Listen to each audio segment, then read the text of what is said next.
Hey nerds, Farmer Jesse here. Welcome to Growers Daily, your daily dose of ecological farming insight. It is Wednesday, October 15th, 2025, and today we are going to discuss why the decline in bird populations, but the uptick in sea turtles, mid-size cold storage options for produce, and the big life mistake I almost made. Or did I? We'll find out, so let's do it.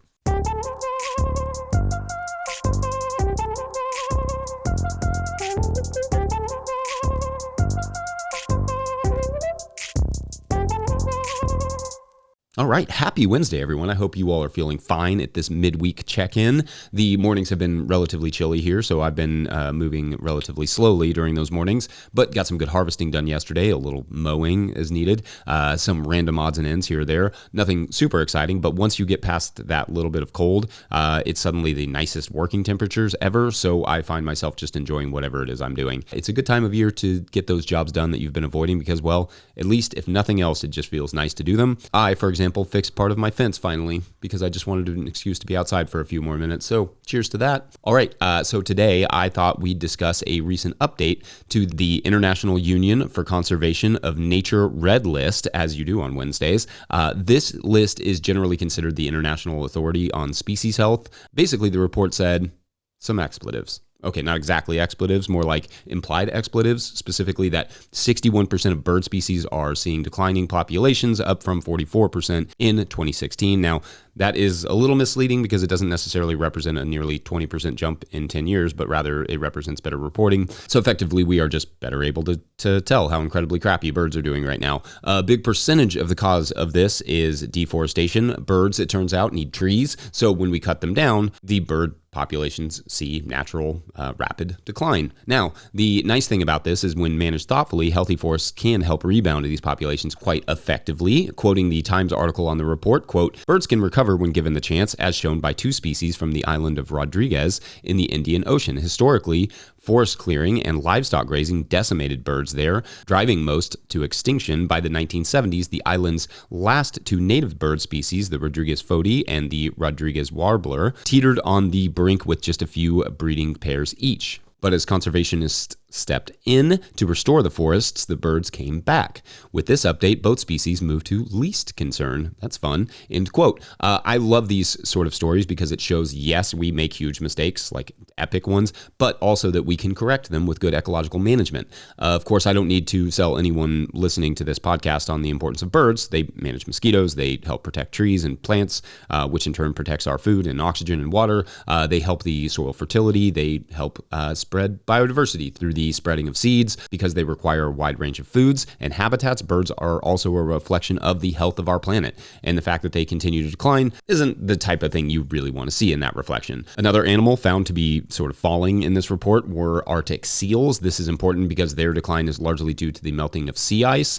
Planting more trees for the birds is an easy fix for them, but slowing the warming of the planet, albeit somewhat connected, is a much taller task and would require significantly more buy-in. Like governments and individuals all have to care. Again, these species declines are less about the specific species, like you do not have to be a seal or a bird fan to care, though you should be because both of those things rule. But yes, these declines are less about the specific species and more about what the species declines represent. They represent effectively a dying planet, a planet that's going to be a harder place to grow the things that we love, to sustain the birds and animals that we love, and to keep ourselves healthy. The big bright spot in this update is that populations of sea turtles are on the upswing, thanks, similar to those birds we mentioned earlier in the Rodriguez Island, in large part to conservation efforts. Better fishing gear, less hunting, more protection of nesting places, that sort of stuff. Caring works, but the doing part is required. We have to do. And that means some changes in the way we operate in this world. Because with the bird species, with the seals, go other species that rely on them. Again, it's not about the specific species. It's about what their decline says about how humans are doing as the stewards of this verdant planet.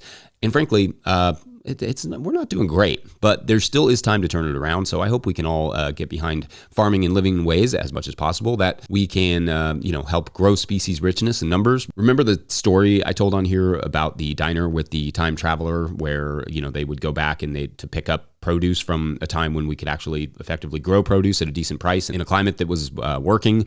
The thing the main character was fascinated by was not the food, not the time travel, but rather the fact that birds used to be real. I don't want that to be our future, where kids are looking up at you and saying, "Grandpa, Were birds real? Which, incidentally, is also my favorite 4-word short story I ever wrote. Anyway, I know it's not cheery stuff, but there is a dash of hope in there too, because not only can we fix this course that we're on, we can make this planet abundant and better than it ever has been in our lifetimes through good ecological stewardship. I don't know. What say you all? Let us know in the comments section. Otherwise, we're going to take a quick break, and when we return, cold storage between a fridge and a walk-in cooler, cold storage. I mean, you don't put them between. It'll make sense in a minute. BRB. Hey guys, this is Wilder Roots here in Weaverville, North Carolina. We just got our cover crops in of rye, winter peas, and crimson clover. Our tomatoes in the tunnel are just about done, so we just seeded up some lettuce to cover those beds. And over here we've got peas and oats, so we can break into this early spring. Cheers! Today's episode is brought to you by Farmhand. Renewal season is here, and the work you put in now is what brings members back next year. Ari Memar, founder of Farmhand and a guest you've heard on this podcast, has worked with regenerative farmers to create a playbook that turns renewal season into a growth season. One farmer, Melanie at Shake Fork Community Farm, brought in $40,000 in renewals in just 2 weeks using this strategy. Now, Ari and Melanie are sharing the exact approach in a free live workshop and downloadable playbook. Watch on demand and get the playbook at farmhand.partners/no-till. That's farmhand.partners/no-till. All right, back to the show. If you, the listener or viewer, are enjoying this podcast, getting even a small amount of value from it, consider supporting our work over at patreon.com/no-till-growers. I will try to get to questions from everywhere the questions come in, but I will always get to your Patreon questions. In fact, a lot of times I see somebody sign up to be a Patreon member and then immediately ask a question because they know I'm hanging out there ready to answer your questions. Anyway, today's Patreon question comes to us from Patreon member Mira Rosenblatt, who writes, quote, I finally found a place that has advice for those of us growing in the South. I'm in Mississippi, and it was refreshing to see that your book spent a whole segment on sweet potatoes as well as gave advice for growing through the heat of the summer. I hope we start to see more small-scale produce farms like yours here in Mississippi. We have such a long growing season, a rich gardening history, and so many food deserts throughout the state. Thank you for all you're doing. Thanks. You're welcome. I'm looking to expand our homestead into selling at the farmer's market next spring, and I'm putting in a small area, about 300 feet total, of 30-inch beds, to grow an assortment of veggies. My question is about cold storage of produce. Is there a step between stuffing veggies in the family fridge until market and having a walk-in cooler?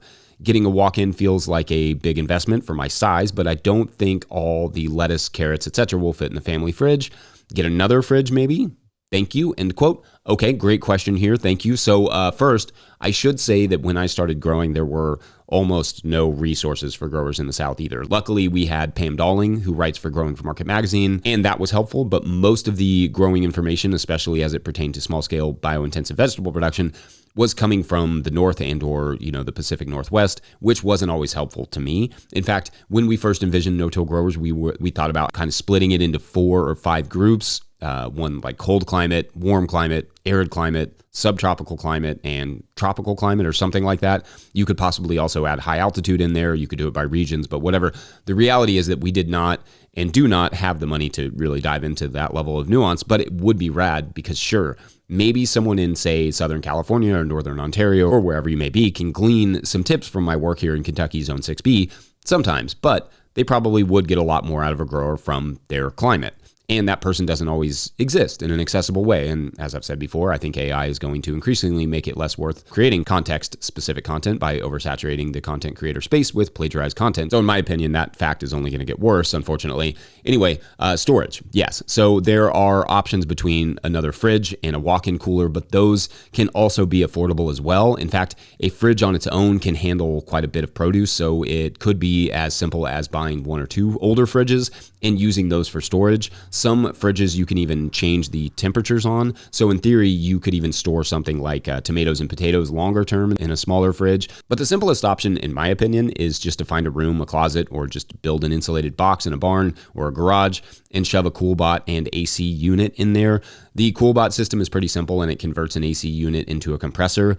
I know there are some alternative options that you can find online, but we've had our CoolBot box for like 10 years now or so. so. And beyond having to replace a couple cords over the years and a few AC units, it's still cranking away out there. Then you just match the AC unit to the square footage that you need. For me, I love having a legit walk-in, but we also just built the box in the barn on our last farm, and it was highly functional as well. We store our seeds there. We can harvest a day early if need be to beat the rain and or spread out the workflow. It can keep squash good to go all week as we harvest it every morning. And we have to harvest it, put it in the cooler, that sort of stuff. So because you are starting a farmer's market, I might consider a larger area for cooling, just in case you want to expand one day. Worst case scenario, you just have an awesome cooler for anything from aging wine to dry aging beef and so on. I will say that a CoolBot setup can be more affordable than most of the restaurant style fridges as well, but it is also worth keeping an eye out for those sort of like two-door fridges that you see at restaurants, and or speaking with a restaurant supply company just to see what they have in stock. Sometimes a restaurant will go out of business locally and you can,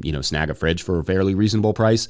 Getting it fixed can be a challenge, like when it breaks down, which also makes the CoolBot a nice option because they're pretty easy to troubleshoot and fix on your own. But those two-door, restaurant fridges are for sure an option if you can get a good price on them. Also, in terms of food safety, you do want to get it out of your family fridge if you're going to be selling it at market. Just, if there's meat and stuff going in there or, spoiled whatever, leftovers, you don't want that mingling with the produce that you're going to be selling at market. All right. I hope that was helpful. Otherwise, we're going to take a quick break. And when we come back, that time I almost did a thing I probably would regret at least a little bit now. That's a good intro. Be right back. Farmer Claire Coleman here from the Winter Growers Podcast. Did you know that I also founded Real Farmer Care, a nonprofit that supports farmer well-being? From my own experiences farming, I knew firsthand that this type of support was missing from ag, so I decided to do something about it. As of today, there are over 500 farmer recipients of a $100 self-care award, with more applying daily. If you'd like to help, each $100 donated supports one new farmer. Visit realfarmercare.com to donate and learn more. Again, that's realfarmercare.com. So life is funny because so much of it is just straight up luck. Luck what family you're born into, luck where you're born, luck how good your parents are at parenting, luck what coaches, teachers, and classmates that you get growing up, and sometimes luck just choosing the right or wrong thing to do with your life. I grew up fairly poor and with a single mother who had her demons, but she definitely cared and tried. Plus, I mostly had good adults in my life, so by and large, I think I certainly lucked out in that way. Then when I grew up, I was inches away from making a decision that, in retrospect, would have been really difficult one for me to deal with now. And I feel lucky in a way that I didn't go in that direction. Specifically, I almost dedicated my entire life to alcohol, which, as someone who no longer drinks, would be incredibly awkward. Now, I've talked a bit about this before, but there was a time when I was in deep talks with a vigneron in France, somebody who makes wine in the vineyards, about moving there and being that person's apprentice with the goal of being a winemaker one day. I wanted to start a winery, a brewery, a distillery, something along those lines. Even when I decided against moving to France to learn winemaking and instead came, home to Kentucky to learn to farm, I still wanted to start a winery. Like, it was still banging around in my head that this, it would maybe be like a fruit winery or something, but still. Then I just fell in love with growing veggies, and over time fell less in love with alcohol and more in love with food and soil and nerdery. The thing is, though, I was close. I was starting on business plans and scheming up ways to make an organic fruit winery a thing.